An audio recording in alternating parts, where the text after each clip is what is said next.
శ్రీ మహాభారతం 19-20 భాగాలు. శ్రీ మహాభారతంలో కథలు. అక్షయపాత్ర. అనుద్యూతంలో కూడా ఓడిపోయాక అన్నమాట ప్రకారం పాండవులు రాజభోగాలన్నీ విడిచిపెట్టారు. నారచీరలు, కృష్ణజనము ధరించారు.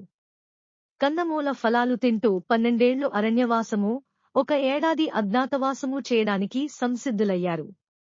అలా వెళ్తున్న వాళ్లను చూసి, ఏమున్నా ఏం లేకపోయినా ఈ పరమదుష్టుడు దుర్యోధనుడి రాజ్యంలో మాత్రం మనం ఉండలేం. అసలు వాడే దుర్మార్గుడు.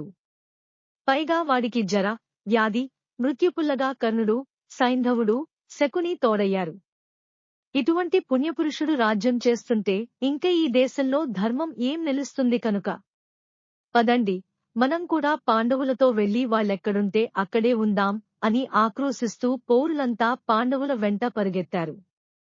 నాయనలారా, మేము సర్వమూ పోగొట్టుకున్నాం. కందమూలాలే తింటూ అరణ్యవాసం చేయబోతున్నాం. మాతో పాటు మీరు కూడా కష్టపడటమెందుకు? మామీద అనుగ్రహముంచి వెనక్కి వెళ్ళిపోండి అని పాండవులు బ్రతిమాలారు.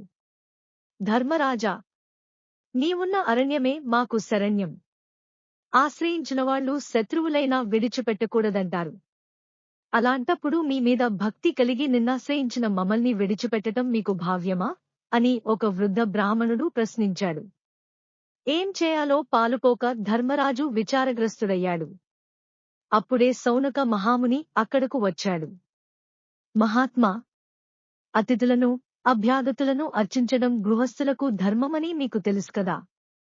అలాంటిది ఆశ్రయించి వచ్చిన వీరిని ఎలా ఉపేక్షించను అని ధర్మరాజు సంశయం వెల్లడించాడు. నాయనా, తపస్సు వల్ల సాధించరానిది ఏదీ లేదు.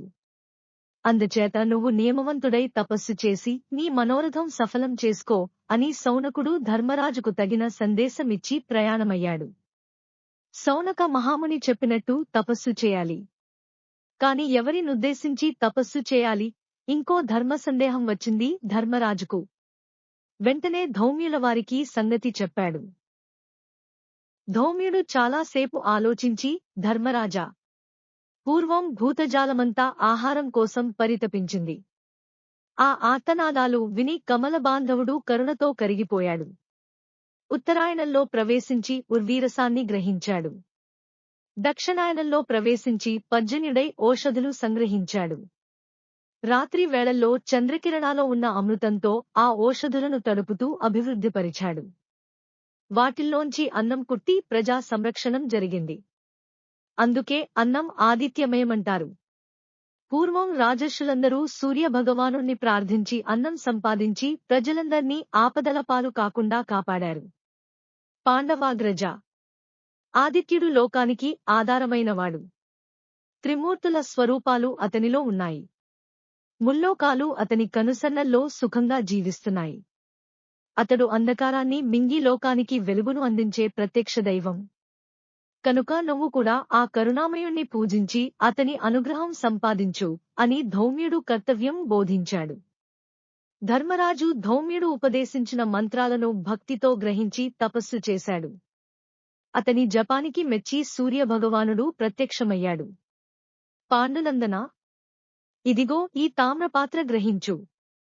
ఈ 12 సంవత్సరాలు నీ వంటింట్లో ద్రుపదకుమారి వండిన కందమూలాలన్నీ అక్షయములైన 4 రకాల ఆహార పదార్థాలవుతాయి అని సూర్యభగవానుడు ధర్మరాజుకు అక్షయపాత్రను ప్రసాదించి అంతర్ధానమయ్యాడు.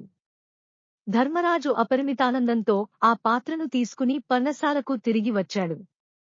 అప్పటినుంచి అక్షయపాత్ర వల్ల ద్రౌపదీదేవి అడిగినవారికి లేదనకుండా భోజనాలతో సంతృప్తులను చేస్తూ ఉండేది. గీతా మాహాత్మ్యము.